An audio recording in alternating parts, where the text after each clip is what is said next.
doing? Let's see. So we have some questions from a fan, Mystical Mutants. They have been following us for many, many years on YouTube. So they have some questions. So this is a funny way of videotaping. Is it? Okay. It's very funny. So there are several questions. The first one is, for vocal quality, I sense both of you have different approaches to vocal projection. I would love to hear both of your approach to projection and if there are various practice techniques you have.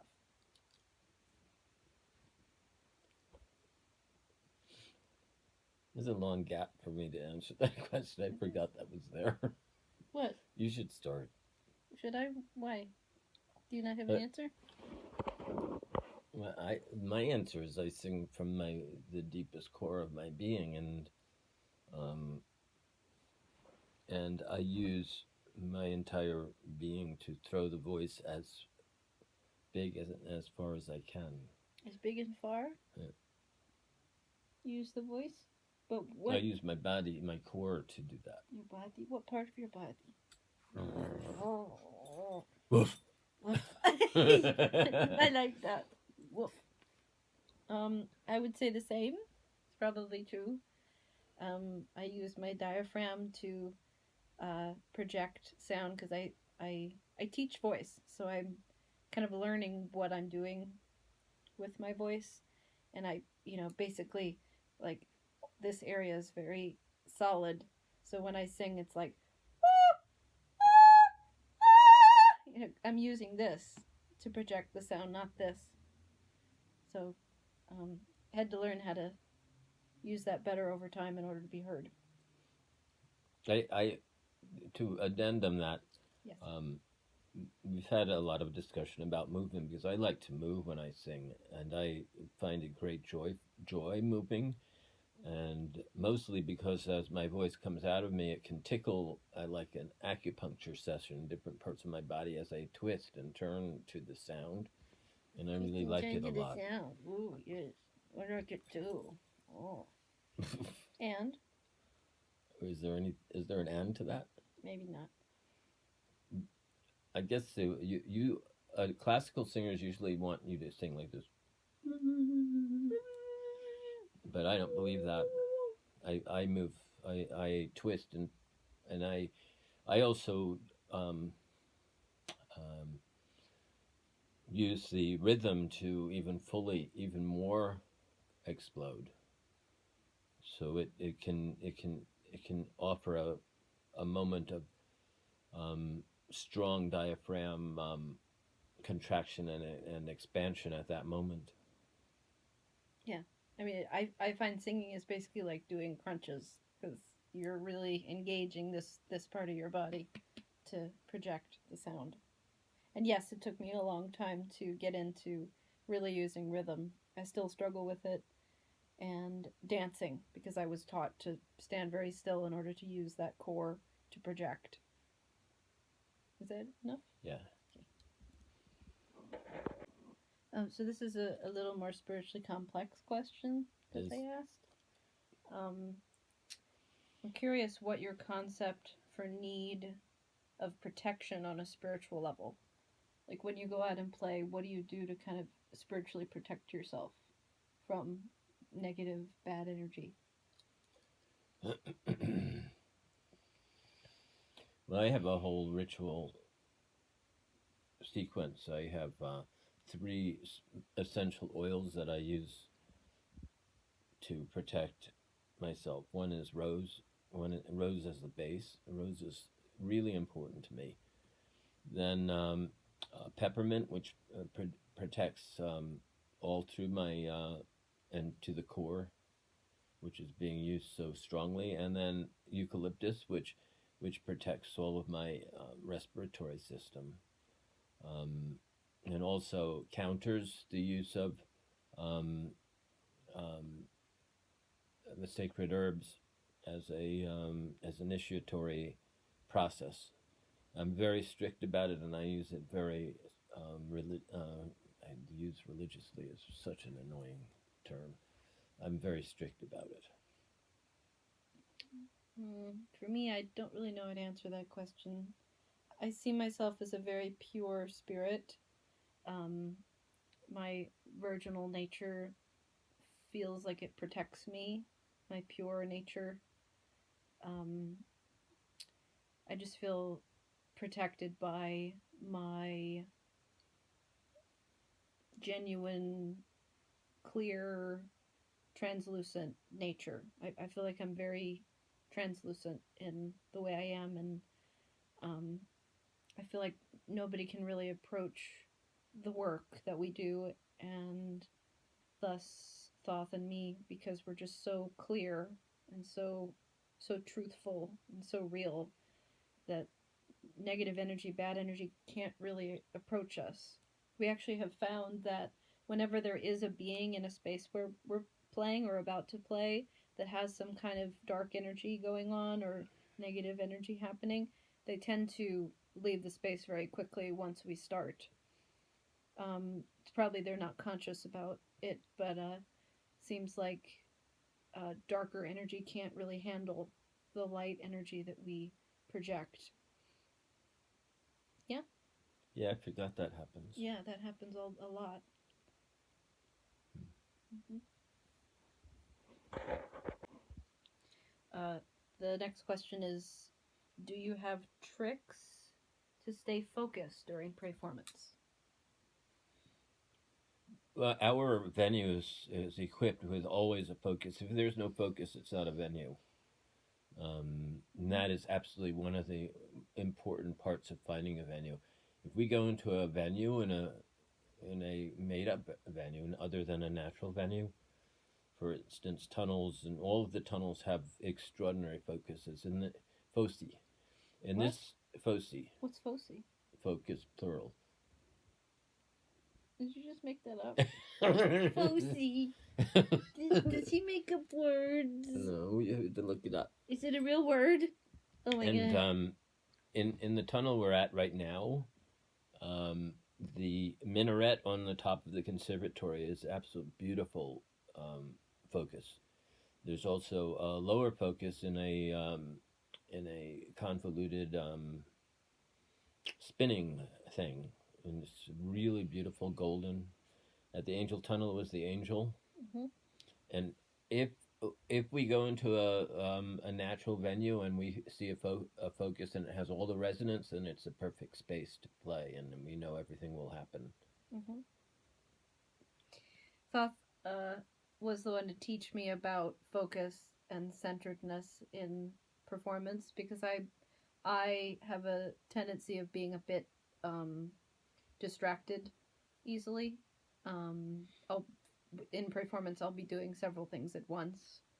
I'm focused on documenting the process and documenting the performance. I'm aware of the audience.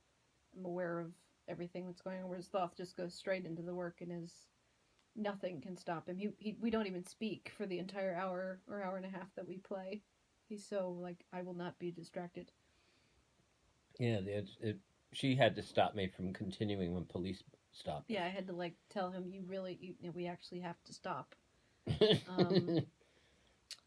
think it was that thing of being arrested while we were. Yeah, we were arrested a long time ago because we refused to stop playing to the angel at the angel tunnel, 12 years ago. Yeah, we're not doing anything wrong, and the angel deserves our energy. So what are you doing? Yeah, and it was just us both completely focused on the angel, just staring at it. And then they picked us up in handcuffs. That was that's how focused we are, and nothing can really stop us from doing our work. These days we're a bit more sensitive to if a ranger shows up and they have to close the gates and stuff, but focus is really important. I kind of forgot the question. What was the question? It was... That was not the tricks answer. for staying focused. Yeah, you just... what are there any tricks? I don't know the word, a trick.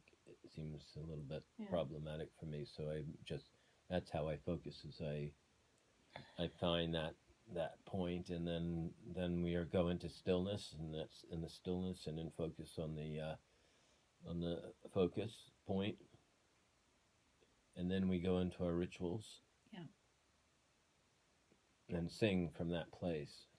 Yeah. So that's how Yeah. stillness and focus. Stillness, focus into doing our ritual. Yeah, it really helps us center to do the work.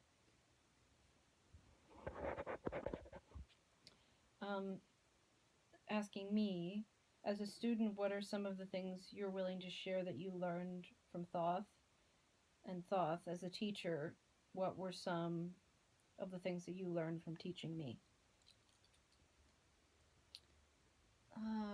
I learned so many things. I have learned and will continue to learn so many things from being with Thoth, being married to an older man with a lot more life experience, pray-forming every day with him.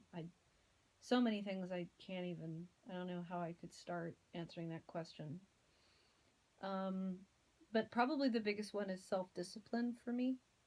Being able to just, you know, put your nose to the grindstone, so to speak, and just keep working day after day after day on your creative process and start learning how to enjoy the process of creating, because that's most of what creativity and art and music is about, is the process.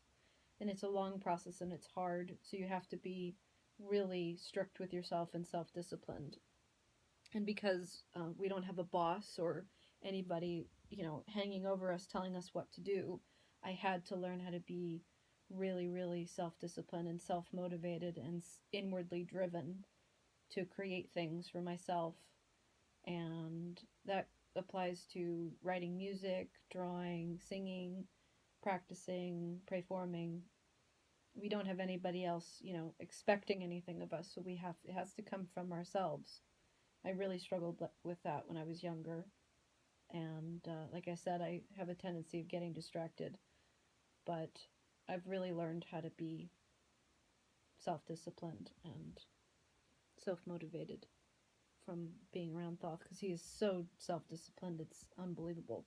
He just works from day to night. And now that's what I do too. I would say it would have to be in the feeling realm, because one of the first things I told her was I didn't want her to get in my way. You can do what you want, but don't get in my way. It sounds harsh, but it's really true. And when she does get in my way, then it becomes up to me to not allow that to be hurtful. And think of it not as something that she's doing intentionally. It's just what happened. Mm-hmm. But at the same time, to release it and to express it and express it gently and with compassion, that my feelings were hurt and this is what happened. And so in a relationship in general, that is one of the best ways to be, too. In terms of teaching, I never think of myself as a teacher. I live in the Socratic principle that I am learning, and we're in a dialectic that leads towards a greater than our parts. So we're in a sonic dialectic. Experience each other's melodies and harmonies, and then allowing that to inspire us to further expression. Mm-hmm.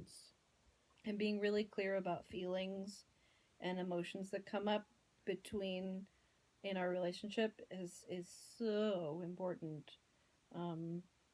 Expressing, hurt feelings, expressing sadness, or anything.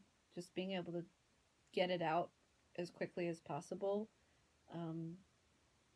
It's taken time for Thoth to be able to do with me.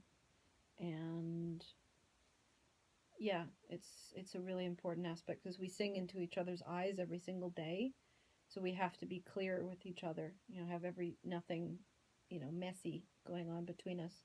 To just have a clear, like I was saying, what we do is so clear and open, and it's a clear, open channel. So we need to have clarity between each other. That's really important.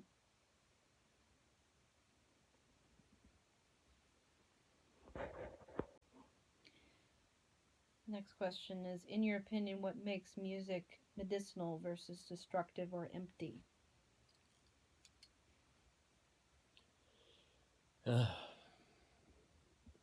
Intent is really, really important. Mm. And as we've been talking about, clear intent and a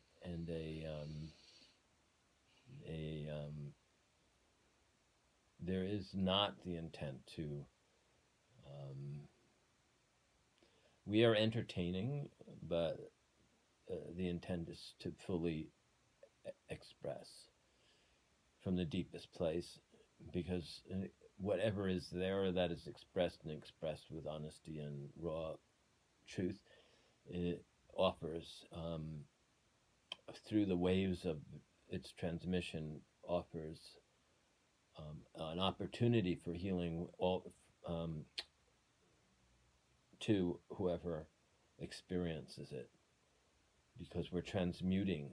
And that's really important too, is to have we have so many feelings through a day of frustration, etc., etc. Those are all then transmuted during performance into love, and that is a pure intent. And that transmutation is a beautiful energy for all around, because it is transmuting. It's everything around that hears that gets that transmutational. Should I call it a field? I'm trying to use all these words that everybody uses. You don't have to use any of them. I have no idea what to talk about if I don't try to use them. Yes, you do. Yes, you do. You're talking very well.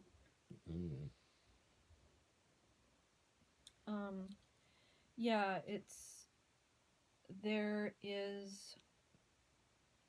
there's almost no filter between us and the audience with our expression. Everything we create is coming deeply from within ourselves.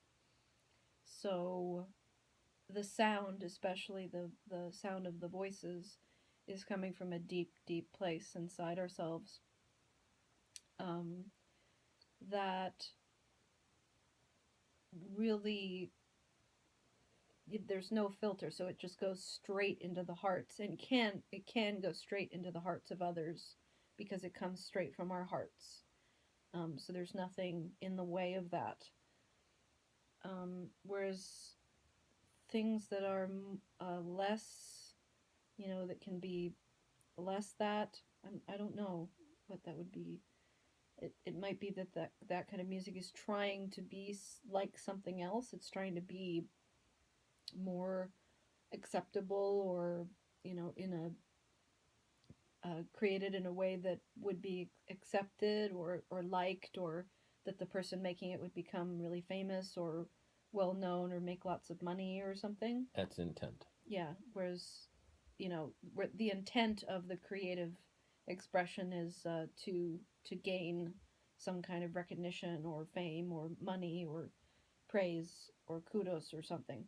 Whereas with what we do, there's just so that we need to express ourselves. And of course, in the meantime, we do gain recognition, and we do make a living, and we do make money. But that's, when we go out to do it, it's not our intent to, we have to go do a job and make money. It's that we want to express ourselves. So we dress up and, dress creatively and do are our most expressive selves, because it gives us joy and purpose to get out all of the emotional stuff that's in us throughout the day and be able to express it and transmute it into something really, really beautiful. If there are several impediments. One is if we had a script that we were singing from, which is sometimes called a song, the song on occasion and almost all the time could be in disharmony with what's happening inside, and to force oneself to follow the words of that song, however that and whatever they are, causes a disjoint, no matter what it is. It just does. Um, it creates a separation between the heart expression, because sometimes it is important to be sad and to sing from that sadness. And if this song is "I'm so happy, I'm so happy," yeah, I'm happy, Right. and you're sad, how does that work? Yeah, and imagine if you had to sing a happy song all the time and you weren't happy, because when people sing songs that are, sing a song and it is a song that was written at a certain time and they were feeling a certain way, um, they wouldn't necessarily be feeling that emotion or that feeling that they're saying in the words all the time, or whenever they sang that piece. So it becomes distorted. Whereas with us, it's just exactly what is happening in the moment. We give our music enough space to give ourselves space to just express. So it's about the intent of the expression. If you're intending to share and give and express creative, joy and beauty, then that's lovely, and that can be really positive and healing for people. Whereas if the intent is something different, is to just, get a buck and gain a bunch of uh, fame and money, then it can become destructive. And that is also the answer about cover songs That's why we never play other people's music. or covers. Yeah, because the intent to do that would be to gain some kind of recognition. And it's not like we want to do it and we don't. It's that we don't want to do that.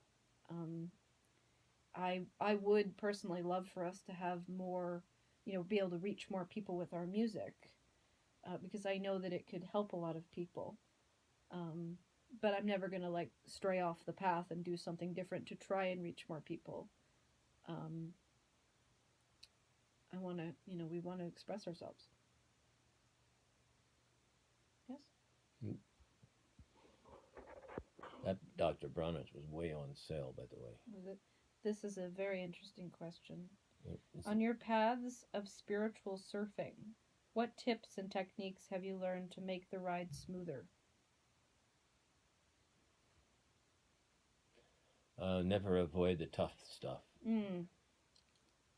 Yeah, you got to go into the rough experiences and, the scary things. Scary, tough, the hard emotions, the hard stuff that creates fear. I think that can keep one from jumping off the cliff. And jumping off the cliff is exactly how I feel every performance. Yeah.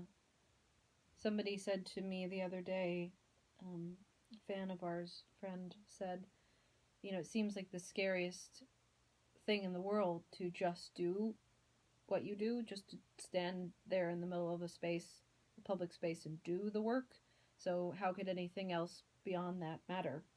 And she was right that, just doing the work is the thing that, you just keep going. You just keep plowing ahead, no matter what your mind might tell you that you're stupid or bad or not good enough or crazy, or what people might say about you. None of that matters. It's more about doing what you really feel in your heart that you need to do. And that for us is our performance and remaining committed to that and to each other.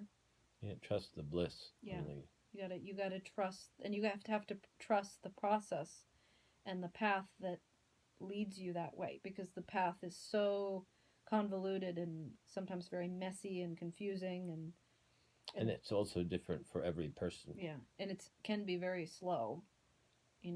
Sometimes you don't feel like you're progressing at all. So for me, trying to relax, trying to be calm, being patient is really hard, especially for me being younger. I can have had this anxiety to like wanting everything to happen now. Um, so just trying to relax into trusting the process and the time everything takes to happen. Because things take time. Yeah, that thing of taking time is really one of the biggest problems right now in art. Is that Mm-hmm. people, in their belief that everything should be fast and they should get everything done quickly, um, tend to cut corners all over the place. I consider doing covers cutting corners, but also in terms of my favorite artists, some of them worked on some of their great pieces for 30, 40, 50 years, Mm-hmm. and 1, 2 years is nothing, really. Yeah. That's taken and will continue to take me probably for the rest of my life to, figure out because my generation is used to everything, getting everything now. And I was used to that as a kid. Anything I wanted, I got instantly. And I still have that in the back of my mind is, wanting things to happen faster. Again, if you become a star in terms of popular art, Mm-hmm. it can look like it happened overnight to a lot of them. Some of them have worked hard, but having a younger person, then it just puts the pressure on people who are young that I have to have that now, otherwise I'm in Yeah, trouble, and yeah. Otherwise, there's something wrong with me if I haven't reached I'm not superstardom at gifted that like 15 them, or and something. Yeah, they're not good enough. comparisons occur. Yeah, yeah. They're all problematic to living a creative and creative a in creative life and creative entire life. Yeah, to live your life creatively for your entire life instead of, yeah, just being within the process of being a creative person every day. And Yeah, giving up is something somebody would happen in comparative. Oh, I didn't become famous by 22, and I'm so I over. guess I'm, I better go work in McDonald's. yeah. Whereas if you're a creative artist and you really are committed to that path, you are a creative artist for the rest of your life. And there's many aspects to that. Um, there's all different, facets of being a creative artist and living this life on the edge of, not knowing and following love and following your bliss. There's so many different things to learn and grow from and experience. Um, so yeah, just kind of easing into it and being okay with where you are, wherever you are at whatever time you're there. Just being like, it's okay, everything's all right for me to be where I am and who I am.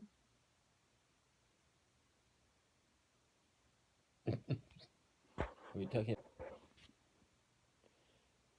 I've always liked singing to trees and flowers, and I've had many experiences where I would sing to a tree, and a police officer would tell me that I was not allowed to do that, or in New York that always happens because the trees are so choked. I would spend a walkabout going to each tree along the street and sing to it, um, her him. So it's an interesting thing to sing to the to foliage and leafy beings and I've also felt that if I was flagging in a walkabout, I would go to a tree and sing to the tree, and I was always given a more energy to continue, and that was been a fun thing. So I appreciate singing to flowers and trees. Thank you for sharing, my love. On the role technology plays for the spiritual, self promoting, independent artist. How does technology play a role in that?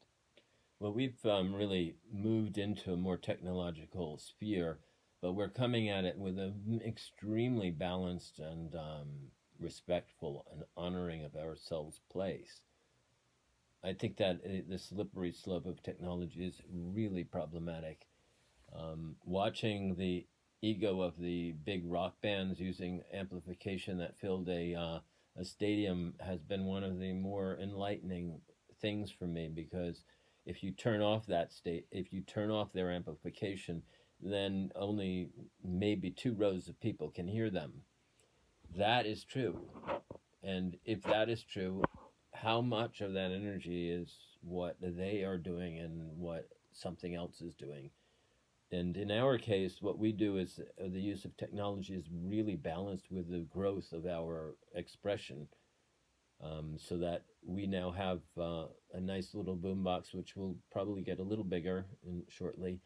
And that is really wonderful. It gives you that electronic thing, which is so prevalent these days, whereas at the same time showing the full range of our natural equipment.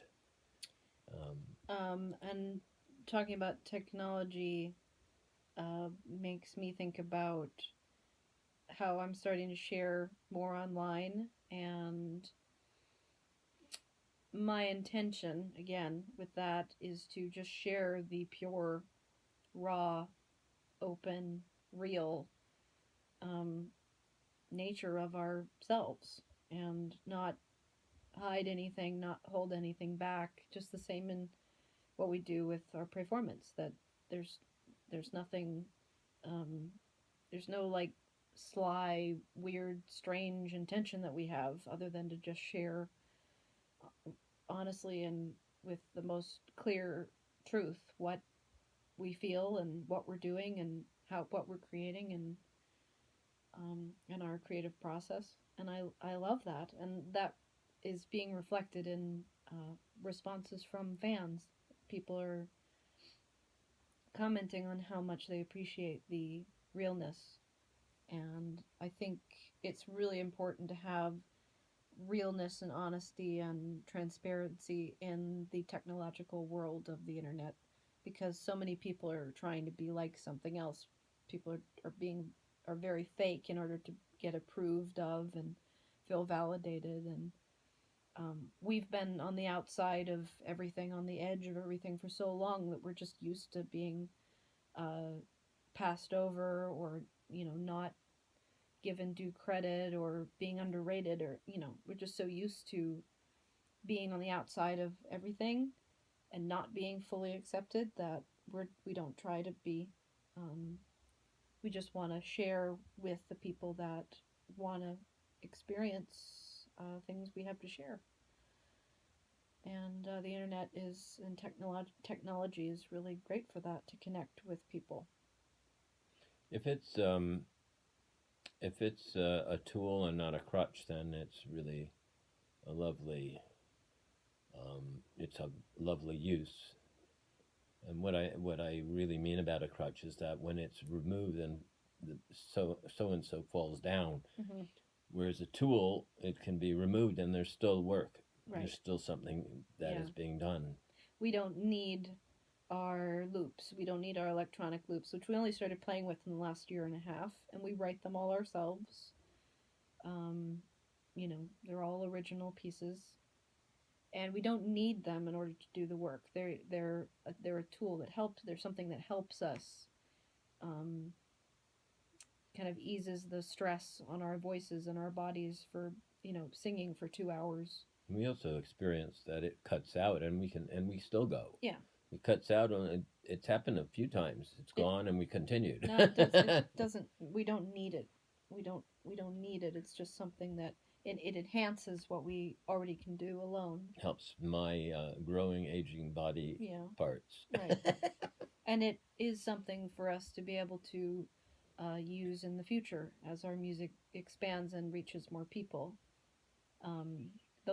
We are considering having an outfit, electronic violins, electric violins with a microphone that wire in front of our mouths, and because in certain instances it can be helpful. Yeah, and this is something that Thoth would never ever do in the past. He would just, it was the technology and amplification and amplified electronic music was just like the devil to him.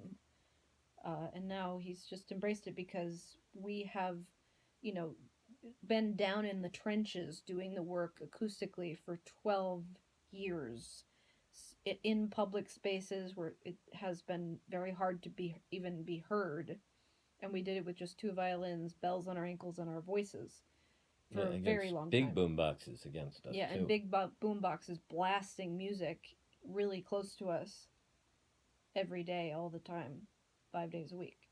So it, really does feel like we deserve to have some support in our music now. It makes it easier for us and less. Um, Well, as it said, it's not a crutch. it's not a crutch. And the intention with the loops is to eventually have a band in some context. To have an electronic keyboardist, a drummer, a bassist. To have people playing that support for us. But in the meantime, um, we use electronic loops, and it works, and it's relatively easy to do, and we can create a lot of different loops relatively quickly, and it gives us a lot of inspiration too, which is lovely. Um, how has the tool of the internet evolved for you through the years?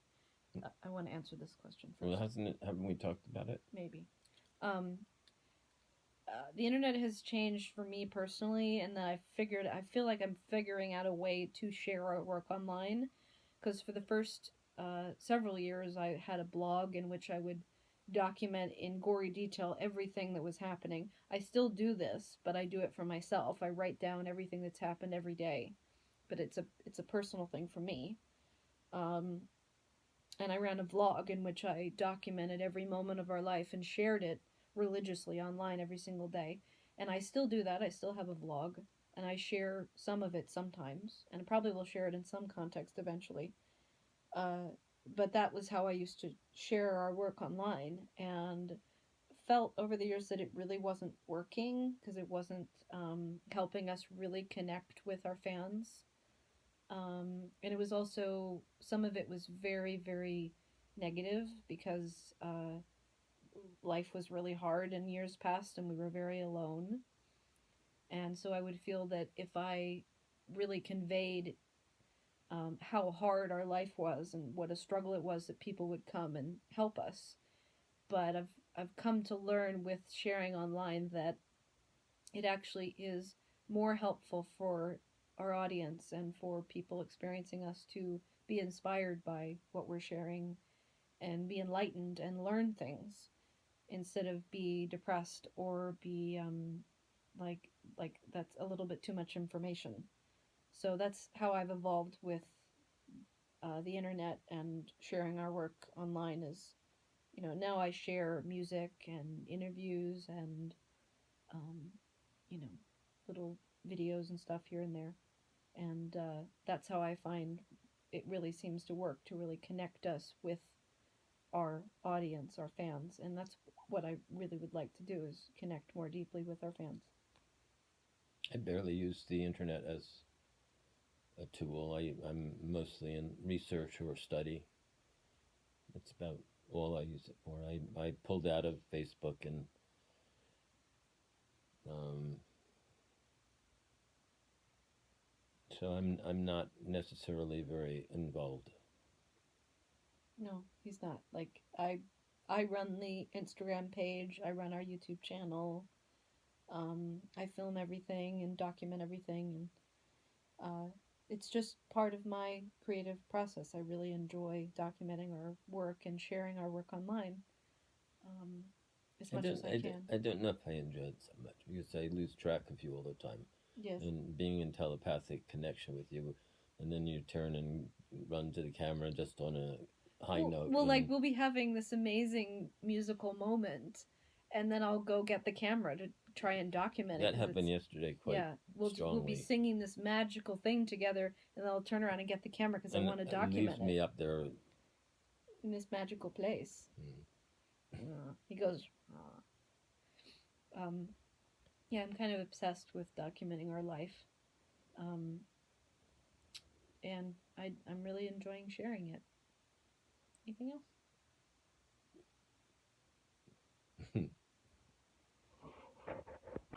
Last question is, as appreciators of fine food, what are some of your favorite dishes? How does she know?